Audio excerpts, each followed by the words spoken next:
More factoring. The trick we've been using is try and find two numbers that multiply to give your C term and add to give your B term. So they multiply to give 7 and they add to give 6. Now they could subtract too, that'd be adding a negative. All right, this only works when the A term is equal to 1, which they all have been like that so far. It's just been a regular old x squared, no number in front of the x squared. That's when this trick works. So you could say what multiplies to give 7? Just 1 and 7. It subtracts to give 6. So we got a 1 and a 7 here. How do we know which one's positive and negative? The big one is always the same sign as B, which is negative, so your 7 is negative. Your 1 must be positive because a negative times a positive is a negative. This is negative 7 and a positive 1 make a negative 6 when you add them together. So that works. So that's what we've been doing. So what happens when A is not 1? Let's say A is 2. That blows up the whole format. Now we can't do this system anymore. There is no real shortcut trick.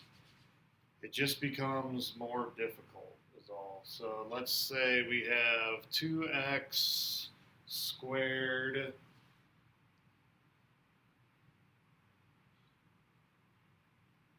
plus 5x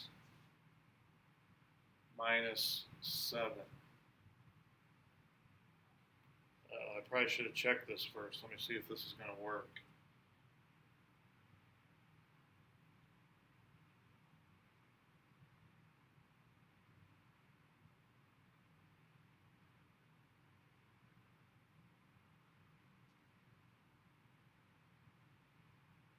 It is going to work.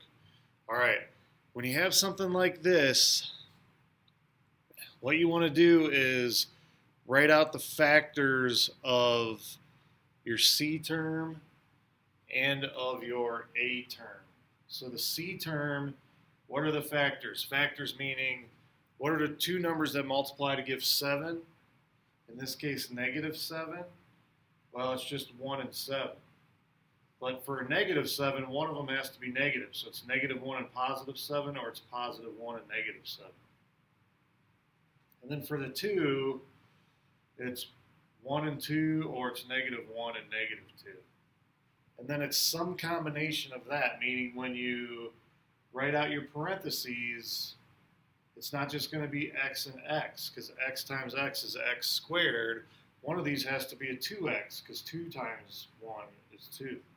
So this could be a 2x, and that could be an x.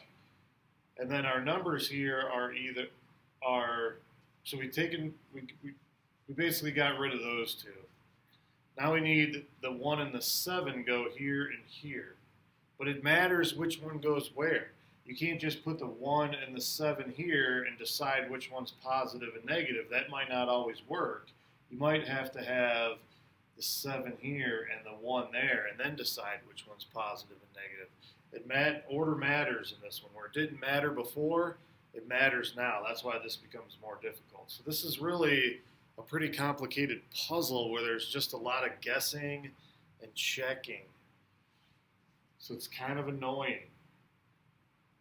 The best thing I can tell you is whatever number you put here, that's going to get multiplied by the first number. This is where that FOIL method kind of comes into play here.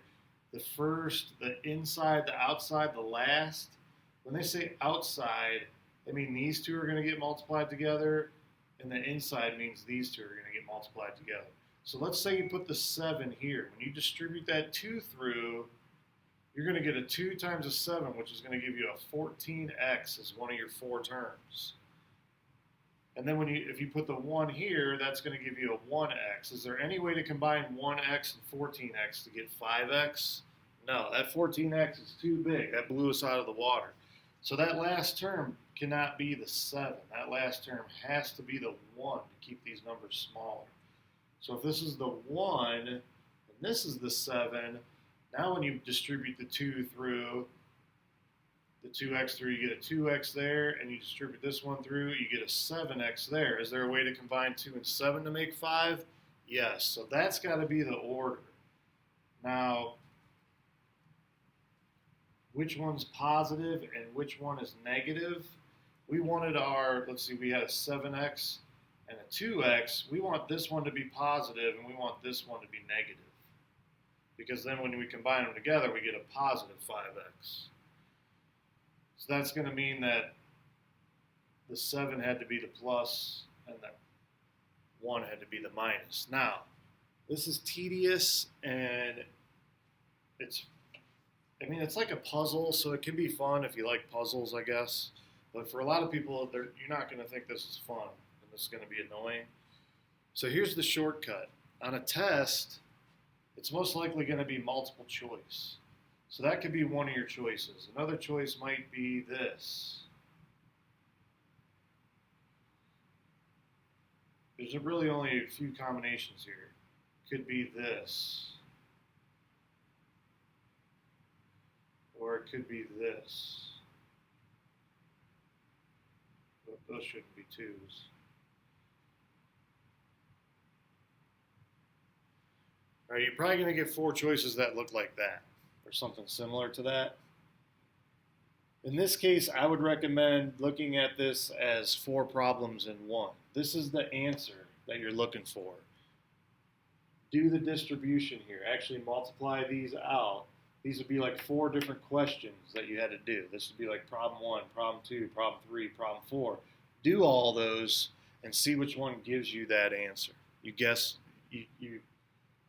kind of guess and check that way through your choices. That's probably easier than trying to actually factor this by hand, because there's going to be a lot of different combinations, especially if that number is not a prime number. Like I picked a prime number, so you only had a 1 and a 7 to choose between.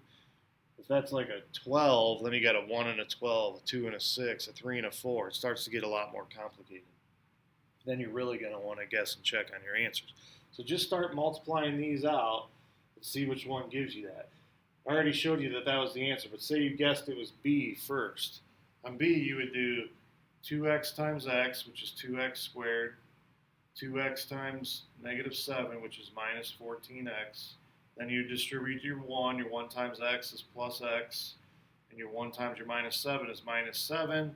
And then the negative 14x and the positive 1x combine to give negative 13x.